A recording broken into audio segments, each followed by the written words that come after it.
Hoje a nossa convidada é médica, ginecologista e obstetra e acredita que a mulher é e sempre deve ser a protagonista do seu parto. Focada em atendimento humanizado, vamos receber hoje a doutora Thaís Guimarães. Seja bem-vinda, Thaís. Obrigada, Nina. Muito obrigada. É um prazer poder conversar sempre sobre a mulher, né? Sobre a mulher, né? E seus processos. Thaís, o nosso tema hoje é um tema bem polêmico aqui, que as mulheres pedem bastante e a gente existe muita dúvida, que é gestação de alto risco. Sempre precisa ser cesárea? É, realmente, esse é polêmico. Esse é polêmico. Na verdade, não, né, Nina? Não. Podemos encerrar o episódio, gente, como sempre. Tá respondido pra vocês? Não. Podemos ir embora. Na verdade, hoje, Nina, em média de 15% de todas as gravidez são consideradas gravidez de alto risco, né? E o que é uma gravidez de alto risco? Gravidez de alto risco é aquela gravidez onde a mulher ela é avaliada e ela tem um risco maior de complicação durante o período gestacional ou no pós-parto. Certo. Então, a paciente ela pode iniciar um pré-natal sendo de alto risco, ou ela começa um pré-natal de risco habitual e ela se torna uma gravidez de alto risco durante a gravidez. Eu gosto sempre de falar isso, né? Risco habitual. Então, quando a gente classifica a mulher lá em risco habitual, agora tem risco intermediário, né? Para primeiro filho, que a gente não sabe ainda aquele histórico, não quer dizer que ela sempre vai ser de risco habitual. E risco habitual não é sem risco. É o risco que habitualmente existe. Né? E aí pode ser, mas lá no final foi tudo bem, mas a minha pressão subiu. Pois é, acontece, infelizmente. Na verdade, estar grávida é um risco, né? É um risco, né? Então, existem muitas mudanças no organismo materno durante a gravidez. Então, existe um risco habitual, que é aquele risco basal, que todo mundo vai ter por estar grávida. E tem aquela mulher que ou ela já tem alguma patologia que já classifica ela como alto risco desde o início, ou ela iniciou com baixo risco e se tornou uma gestação de alto risco no decorrer da gravidez. E aí a gente vai explicar aqui mais ou menos, né, porque não vai dar para entrar em tudo, o que são os altos riscos mais comuns. Acho que o top 1 é diabetes gestacional. Hipertensão, que daí esses aí já quebram em outros. Pré-eclâmpsia, doença hipertensiva lá pro final, né, que descompensa. A gente tem trombofilia. Passado de abortamento, de repetição. Perdas gestacionais de repetição. Parto prematuro, que né, numa primeira gestação. Por isso que a primeira a gente fala intermediária, porque a gente não sabe ainda a história. E ela pode mudar. Acho que esses são os mais comuns, né? Acredito que sim, Nina. São os mais então, comuns. A primeira consulta obstétrica ela é muito importante. Porque a paciente ela tem que ser avaliada, porque naquela primeira consulta, ela já pode ser classificada como de alto risco. Sim. E o que muda em ser classificada como alto risco é o acompanhamento. Então, é o pré-natal. Quando a paciente ela é classificada como alto risco, ela vai fazer um pré-natal com uma equipe, né, referência em alto risco. E é importante focar que a equipe não é o obstetra. Então, é obstetra, nutricionista, enfermeiro obstetra, psicólogo, algum especialista. Então, se a paciente ela é hipertensa, ela tem uma cardiopatia, ela precisa de um especialista. Então, é um acompanhamento multidisciplinar. E assim, nossa, mas não é gente demais? Não, gente, cada um tem que cuidar do seu filho. Eu gosto muito de falar isso. No episódio que a gente recebeu enfermeiras, a gente falou, olha, a enfermeira pode conduzir para natal de baixo risco, né, de risco habitual.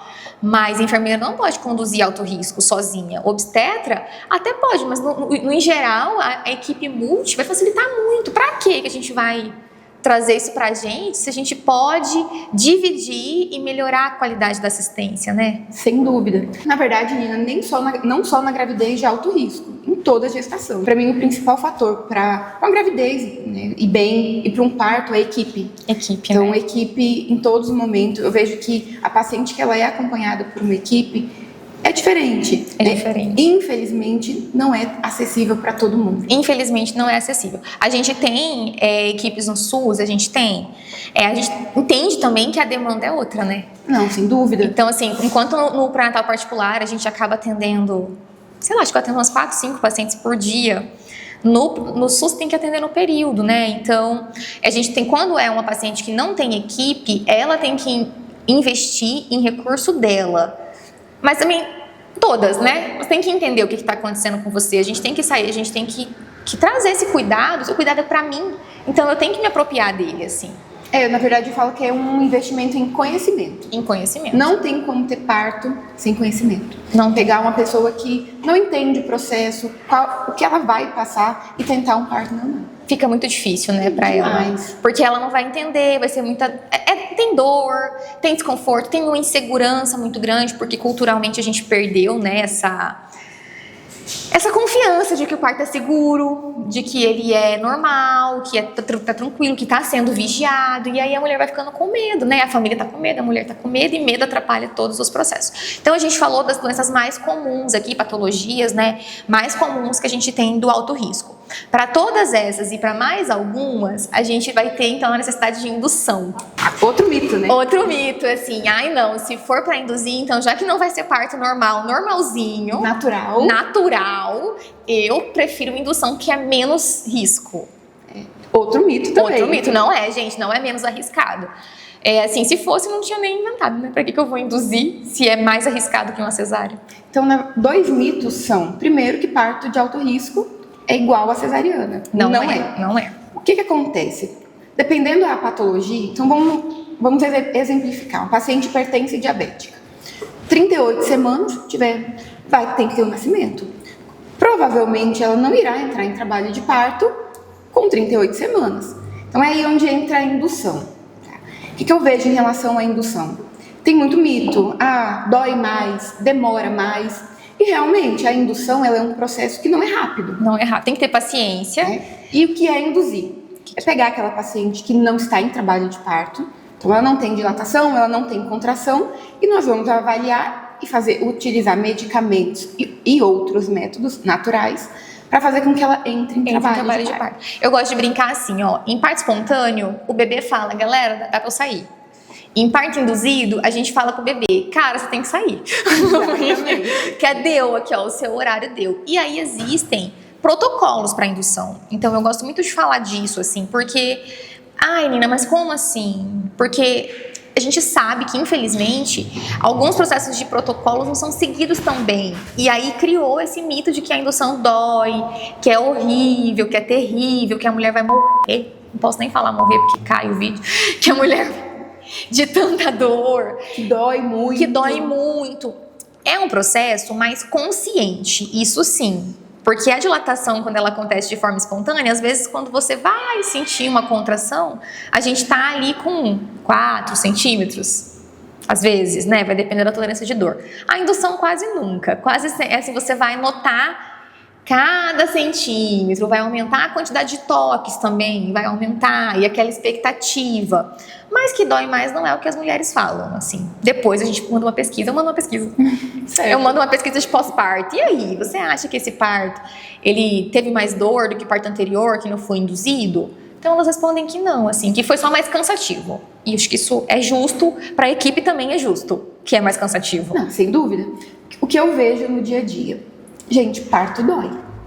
Então, infelizmente, ou parto sem indução, né, que foi um parto natural, ou com indução, tem a questão da dor envolvida. Do desconforto ali, né? O que muda é uma paciente que ela entra em trabalho de parto, né, naturalmente, ela vai para o hospital quando ela tem uma equipe para acompanhar, com 7, 8 centímetros. Então, quando ela chega no hospital, o tempo de internação até o nascimento é um tempo curto. E na indução é diferente. Eu pego uma paciente que não tem nada, zero dor, zero dilatação. Estava vivendo a vida dela. Exatamente.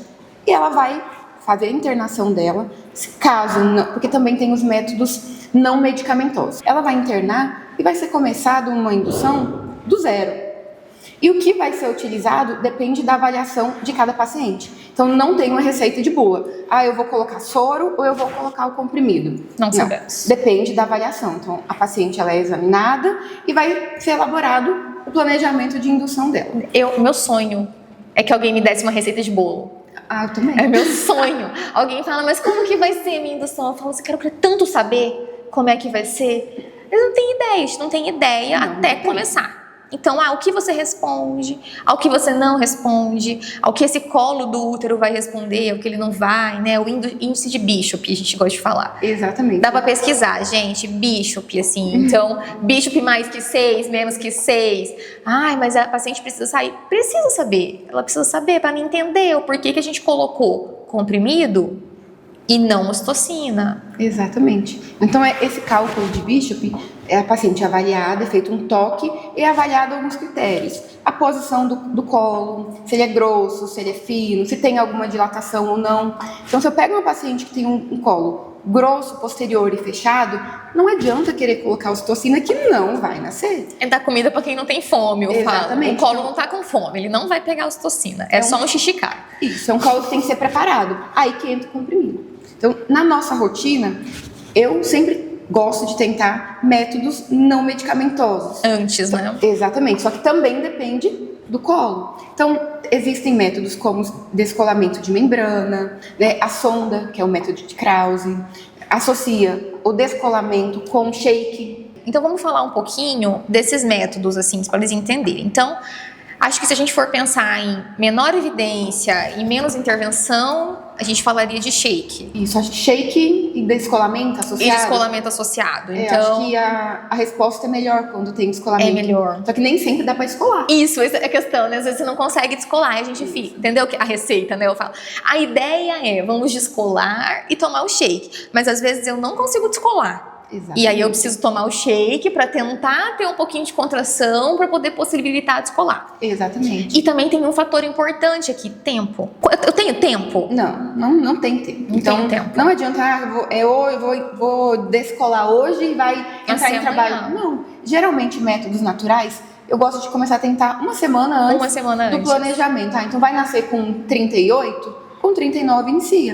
Então, tem alguns chás, tem shake. Caminhada, tem spin babies. Relação sexual. E também assim, eu tô com a pressão alta, ela subiu agora e eu tive alteração de exame laboratorial. Eu vou poder tentar método natural? Não, eu tenho pressa. Exatamente. Tenho pressa. Então, se eu tenho pressa, eu tenho que ir pro que dá resultado mais rápido. Que é medicamento. Que é medicamento, né? Exatamente. A gente sabe. Agora, não, eu tenho tempo. Descolar a membrana, gente. Então, faz um toque. Coloca o dedinho lá no colo do útero. Achei o colo do útero. A gente descola a bolsa do colo. Eu gosto de falar que é igual passar a mão em peixe de escama.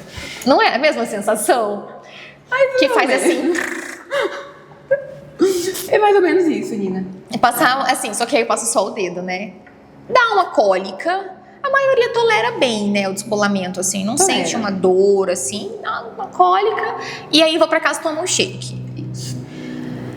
Malefícios do shake. Vou ter uma diarreia milenar, assim. Não adianta achar que não. Vai ter, vai fazer... Não são todas, mas eu diria que é a maioria. A maioria, não todas? É que, na verdade, Nina, o mecanismo do shake é fazer um relaxamento da musculatura lisa. Então, quando ele faz relaxamento ali de colo de útero e tônus de útero, também faz relaxamento intestinal. E aí, então, a prostaglandina é produzida... É um efeito colateral. É um efeito colateral. A indução é um efeito colateral. O efeito do shake é mais no intestino. Ou do óleo de risco, né? Às vezes a pessoa não pode tomar o shake, se tem diabetes, a gente não dá o shake, dá o óleo mais puro. Inclusive, Nina, eu vejo que tem muita gente que está tomando o shake de uma maneira indiscriminada. Sem orientação. Então não adianta, a pessoa ela tem que ser orientada, tem que ter um planejamento para ela, porque senão ela só vai ter o efeito colateral e não vai resolver nada. Não vai resolver, vai ter só diarreia, vai ficar desidratada. Exatamente. E isso é muito importante, né? Assim, Nina, mas eu vi a receita na internet. Tá, gente? Mas assim, se você é diabética, a receita da internet, ela tem muitos agregados de glicose ali. Sim. E aí você faz um boom de glicose numa paciente que já tá descompensada na absorção de glicose. E aí você faz um pico de insulina. Então, não é assim que funciona. As pacientes estão pegando a receita e estão tentando. Descolei membrana, tomei shake, o que eu espero? Para algumas pacientes, uma porcentagem início do trabalho de parto. Para outras... cólicazinha ali e um início de trabalho de colo. Uma modificação leve do colo, que já ajuda. Já ajuda. Exatamente. Às vezes uma cabecinha do bebê que abaixou já ajudou.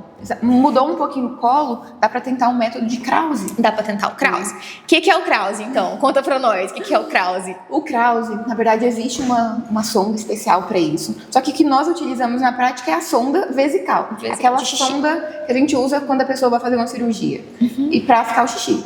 É passada uma sonda pelo colo do útero e essa sonda é inflada. A paciente, nós fixamos a sonda na perna da paciente e a paciente vai para casa dela.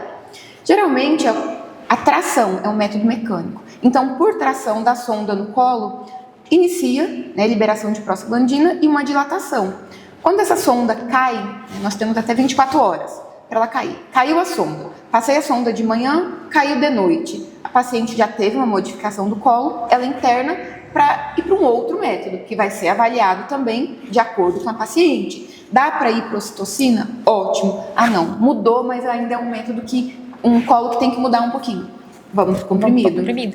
A sonda faz a gente ganhar tempo em casa e diminuir o tempo de internação hospitalar. Sem dúvida nenhuma. Existe uma quantidade pequena de paciente que eu nem prometo muito essa esperança, que vai entrar em trabalho de parto só com a queda da sonda, porque, mas eu tinha contração.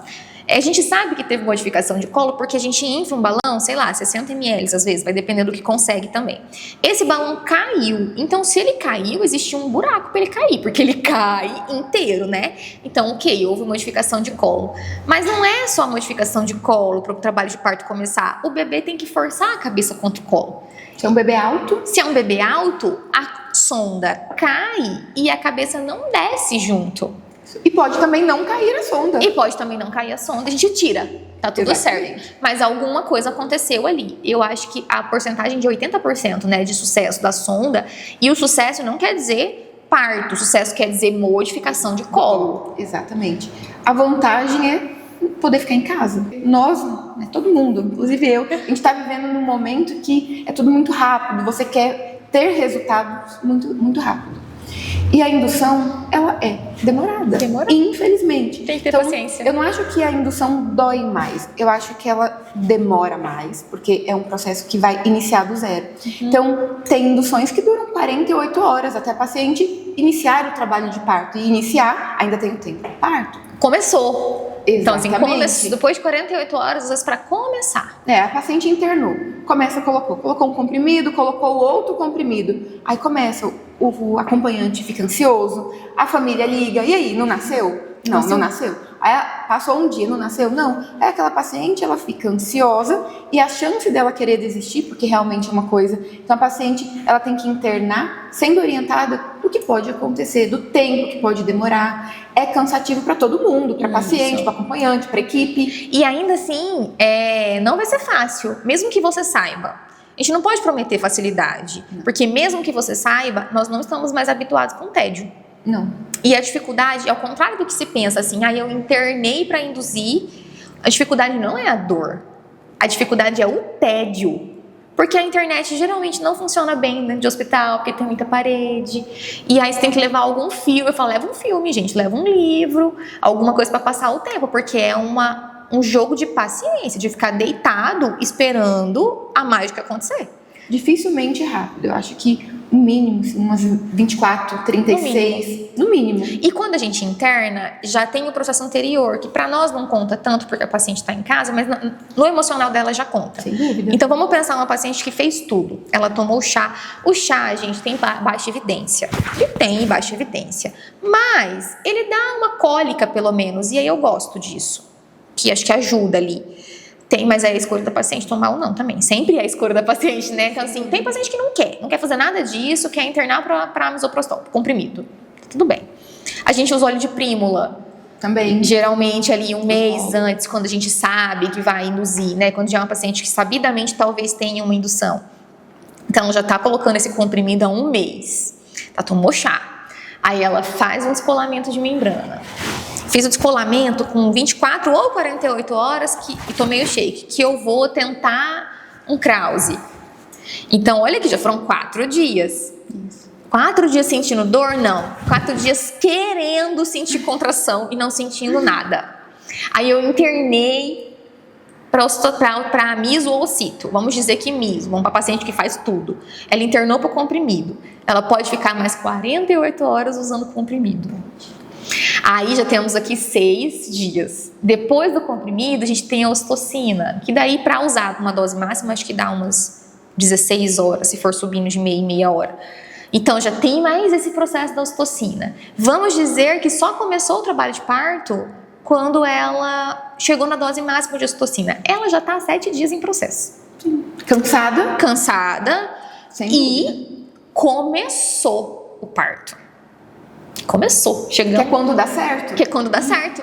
E aí a gente começou, e aí a gente ainda tem aí pela frente quanto tempo? Às vezes 24 horas.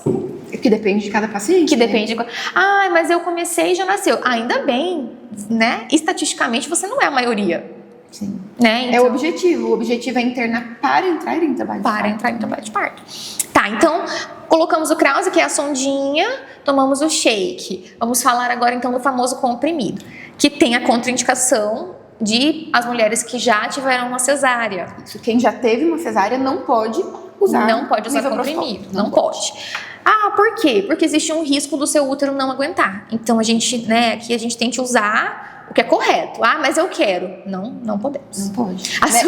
Nessas pacientes dá pra tentar a sonda. A sonda. Antes de internar. Dá pra tentar a sonda junto com a ocitocina, né? Nós já abordamos isso uma vez. Olha, o colo não tá tão bom, vamos colocar a sonda, vamos tentar uma ocitocina pra ver se uma coisa ajuda a outra ali. Dá pra tentar. Mas o comprimido não dá pra tentar. Não dá, não é nem questão de não querer. É não pode. Não pode. Ah, Nina, mas eu não posso escolher? Pode, desde que você não se coloque em risco nessa escolha, né? E aí a gente tem essa responsabilidade de explicar o porquê que não pode. Então, o comprimido ele vai ser colocado um comprimidinho a cada 6 horas ou a cada 4, Tem dois protocolos. Tem um protocolo que a gente pode colocar a cada 4 horas e a cada 6 horas. Dá pra tentar ocitocina também. E aí tem isso, né? Vocês estão forçando o parto. Você está forçando, a criança não quer, mas vocês estão forçando. Gente, que forçando? A gente está tentando fazer com que esse corpo entenda, dando tempo para esse bebê entender que ele vai nascer. Que é uma intervenção menor do que a gente fazer uma cesárea sem o bebê nem ter tido chance de se preparar. E outra coisa importante é que para essas pacientes, principalmente que têm hipertensão, né, ela tem um benefício em ter um parto normal. Porque o risco de sangramento e complicação é menor. É claro que não é parto a qualquer custo. São tentativas e a indução é exatamente isso. É tentar, é dar a oportunidade para que ela entre em trabalho de parto. Dar uma oportunidade para esse bebê nascer de uma maneira que essa mulher sofra menos intervenções. Sem dúvida. Eu sempre gosto de falar assim, gente, é uma boa ideia. Se eu não tô grávida, parece uma boa ideia me operar com a pressão alta? Não, sem dúvida nenhuma. Vai me abrir, eu vou ter mais sangramento e vai ter mais difícil de conter esse sangramento, tem mais risco. Num cenário de que eu não tô grávida, o anestesista barra essa cirurgia. Agora, se for uma cirurgia de emergência, aí a gente topa o risco. Exatamente. Mas aí quer dizer que sempre vai dar problema na cesárea? Não. Mas existe sim um risco maior dessa cesárea complicar porque você está com a pressão alta. Da mesma forma que existe um risco maior de complicar porque a sua glicemia está alterada. E a gente sabe, né, que hemorragia pós-parto, nós vivemos uma hemorragia pós-parto. É uma das principais complicações. É uma das principais complicações, né? E é hoje, acho que mundialmente, a principal causa de morte materna. Na verdade, a primeira causa são doenças hipertensivas, né? Hipertensão, pré-eclâmpsia, síndrome HELP. E em segundo lugar é sangramento. É sangramento, que é uma consequência do... Exatamente, que daí tem aqueles sangramentos de primeiro trimestre, gravidez ectópica rota, atonia uterina pós-parto. Que é quando o útero não contrai, então o útero fica mole, a gente fala, ele fica...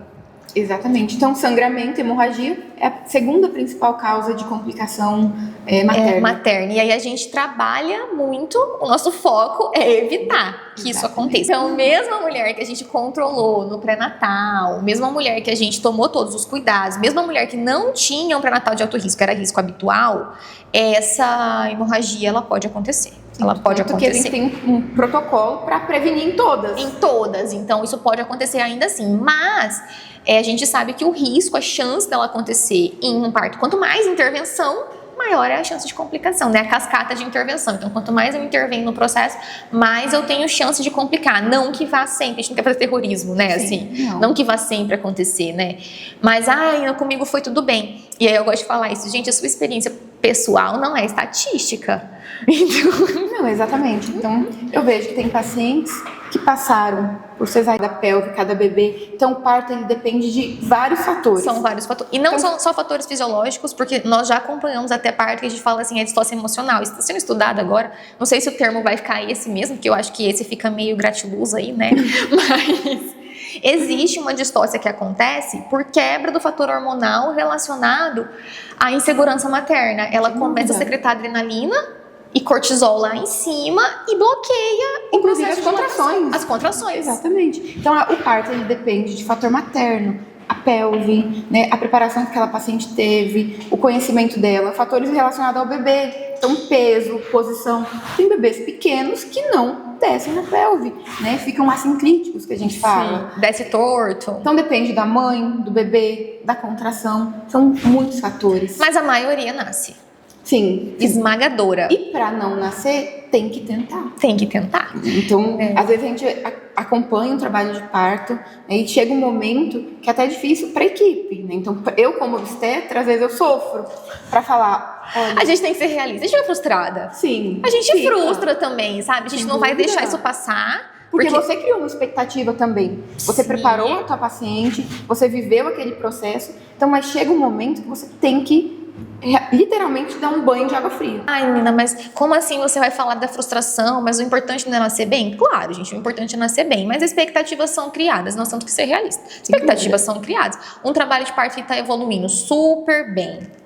Tudo tranquilo. Em algum momento a progressão para, a gente sente também, a gente é humano. Exatamente. Do mesmo jeito que num parto induzido, a gente também fica cansado. Fica. Por isso que eu falo assim, importante ter equipe, porque mente cansada não trabalha bem. Não então, trabalha. olha, Thaís, vai lá um pouco, dá uma dormida, que aqui eu vou ficar, vou monitorar. Aí a gente inverte, olha, agora é a sua vez. Sim, vai porque lá. uma pessoa, ela cansa. Então, você divide ali a responsabilidade e o acompanhamento. Sim. Porque o enfermeiro e o obstetra, eles não ficam presentes durante todo o processo de indução. Então, a equipe ela vai estar presente todo momento, a partir do momento que aquela paciente entrou em trabalho de parto. Que pegou mesmo. Exatamente. A gente fala que a indução pegou. Exatamente, tem esse termo.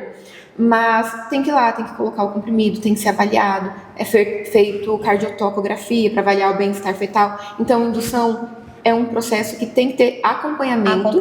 E, com certeza, o principal é vitalidade fetal.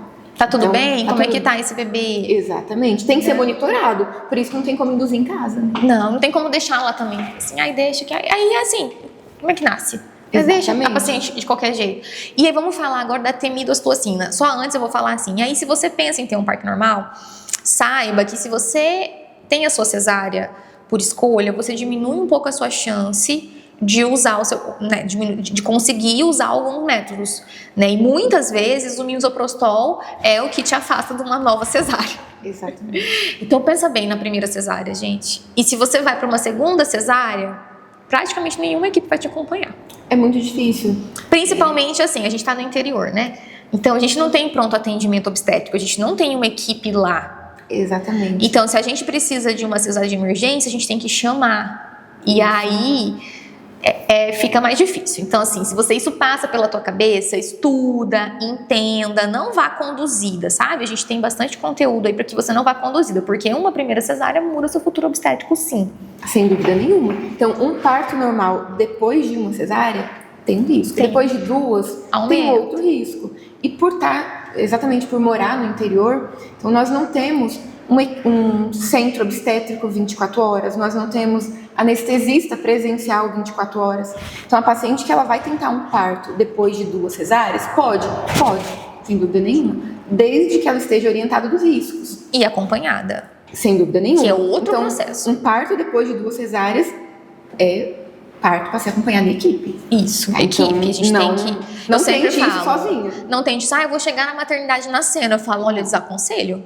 Eu desaconselho, porque você não vai reconhecer alguns sinais. E assim, a gente traz muita coisa para a rede social, mas tem coisa que não tem como a gente deixar claro, porque os sinais provavelmente passam despercebidos. Então... E o risco, né, que a gente está falando, por que não? O risco é de ter ruptura uterina. É uma taxa baixa, são 2%. Mas quando em cada 100 mulheres, 2 podem ter. E naquelas pacientes, as consequências são graves, tanto para a mãe quanto para o bebê. E, gente, você pode ser o caso raro. Exatamente. Eu gosto de falar isso. Você pode ser o caso raro. Porque a gente tende a pensar que não é o caso raro.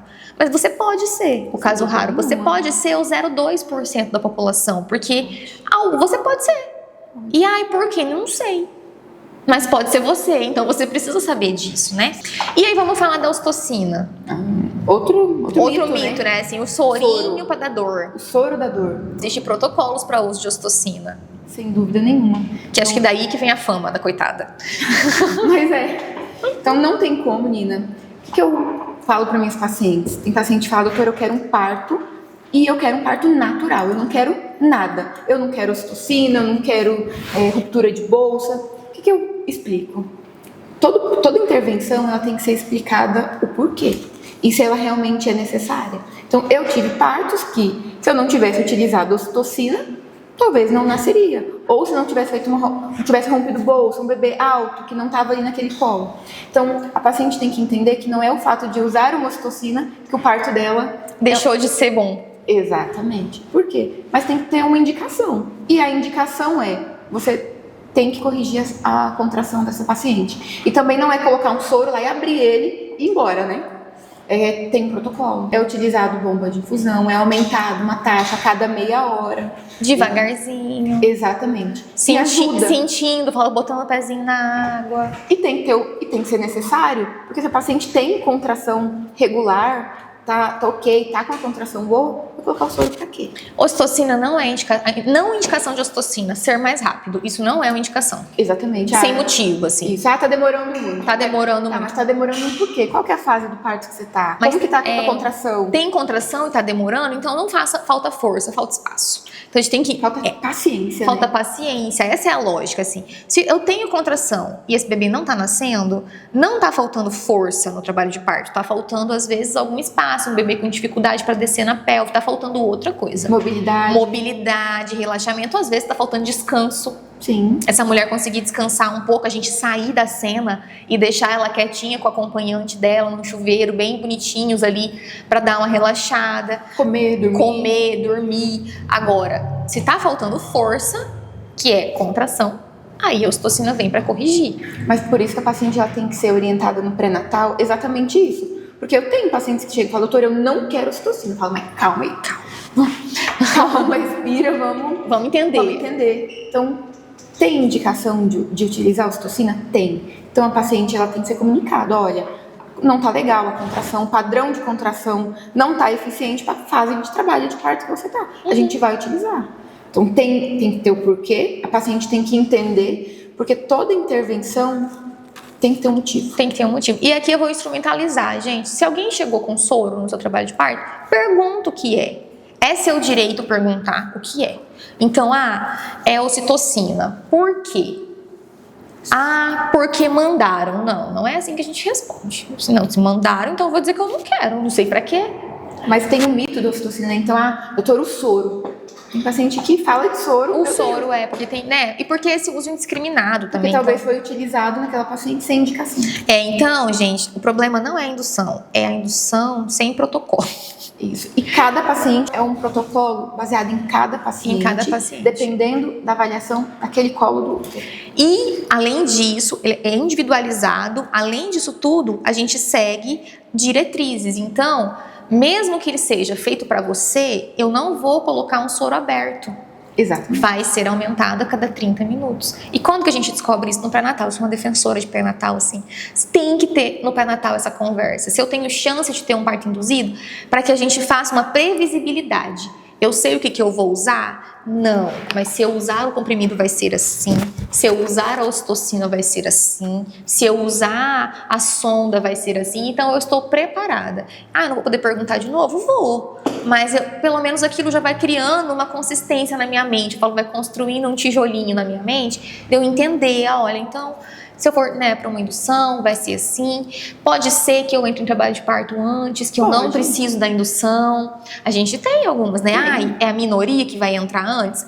Mas elas existem, elas estão aí para provar que dá para ser. Não, e justamente a dificuldade em entrar em trabalho de parto, porque quando a gravidez é de alto risco, ela não vai até as 41 semanas. Então, dependendo de cada situação, tem pacientes que têm indicação de indução com 37, com 38, outras com 39 semanas. Então, até para ser induzido, tem que saber quando. Então, Thaís, acho que a gente explicou aqui para elas os métodos de indução que a gente tem. A gente conversou bastante sobre as possibilidades, sobre a redução dos riscos. E agora elas têm um material aqui para se aprofundarem no tema, né? Sem dúvida. Respondendo a nossa principal pergunta, que é não. gravidez de alto risco não é uma indicação absoluta de cesariana. Isso, Nina. Então, gravidez de alto risco não é indicação de parto cesariana, né? Existe uma chance maior de indução, tá? Mas que a paciente vai ser avaliada. E, mais uma vez, batendo em questão da importância de uma equipe, de um acompanhamento, né? Gostaria que todas as pacientes pudessem ter esse acompanhamento, né? Conseguir ter uma equipe, não é ainda uma realidade para todo mundo, infelizmente, mas muda, acho que muda o fato de ter o conhecimento e ter um acompanhamento, são pacientes preparadas. Eu acho que um pré-natal bem feito, ele faz parte do enxoval da grávida. Faz parte do enxoval. Não adianta você ter o melhor carrinho, o melhor quarto e ter um pré-natal ruim, um pré-natal sem acompanhamento, sem uma suplementação adequada, sem conhecimento. Isso, e às vezes assim, né? Ah, mas eu tive uma equipe e eu nem precisei de nada. Eu falo, às vezes você não precisou de nada porque você teve uma equipe. Não, e que bom. E que bom. Que bom. E que mas bom. você pode, tem uma chance de precisar. E nós conversamos que a gravidez que inicia como risco habitual, ela pode se tornar de alto risco no decorrer do pré-natal.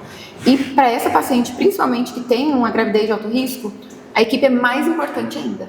Muito obrigada, Thaís, por participar aqui com a gente. Foi ótimo. Eu que agradeço o convite. Muito obrigada. E para você que ficou aqui até agora, a gente espera que esse episódio te dê informações para que você possa tomar a sua escolha consciente e decidir o que é o melhor caminho para você. Muito obrigada, até a próxima.